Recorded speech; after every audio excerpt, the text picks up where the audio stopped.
Hello and welcome. Today, we're going to take a deep dive into the Glasgow Coma Scale, or GCS, a critical tool designed to assess a person's level of consciousness following a head injury. The GCS is a 15-point scale, with the total score providing a snapshot of the person's overall level of consciousness. It's a simple yet effective way to monitor a patient's neurological status. Firstly, we'll look at the eye-opening response. This is rated from 1 to 4. 1 point signifies no eye opening, while 4 points indicate the patient opens their eyes spontaneously.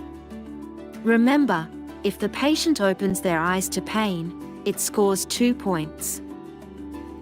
Now, let's move on to the verbal response. It's rated on a scale of 1 to 5. A score of 1 means no response, while 5 points are given for orientated conversation. The lower the score, the more severe the verbal impairment. The third and final aspect is the motor response, rated from 1 to 6.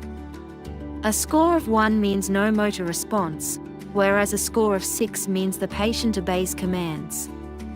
If the patient withdraws from pain, it scores 4 points. To get the total GCS score, simply add the scores from each category. The maximum score is 15, indicating a fully conscious person. A score less than the 8th of May suggests severe head injury, while a score between 9 to 12 signifies a moderate injury. It's crucial to remember that the GCS is not a diagnostic tool.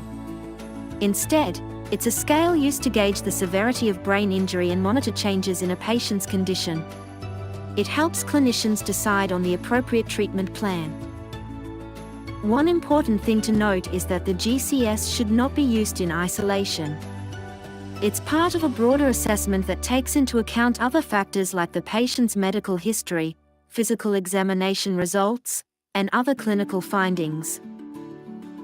While using the GCS, it's also important to consider any factors that may affect the score, such as drug influence, alcohol intoxication, or shock. These factors can lower the GCS score and skew the results. It's also worth noting that the GCS isn't perfect. While it's a valuable tool, it has its limitations. For example, it may not accurately reflect the severity of injury in patients with isolated injuries to certain areas of the brain. Remember, the GCS is just one piece of the puzzle. It is a dynamic tool, and scores can change quickly, especially in the first 48 hours following an injury. Thus, regular reassessment is necessary to track the patient's progress. In conclusion, the Glasgow Coma Scale is a vital tool in the assessment of consciousness in patients following a head injury. It provides a quick, standardized way to determine the severity of brain injury and monitor changes in a patient's condition. As a medical professional, it's essential to understand and correctly use the GCS. It allows us to make crucial decisions about a patient's care and treatment, ensuring the best possible outcome for them.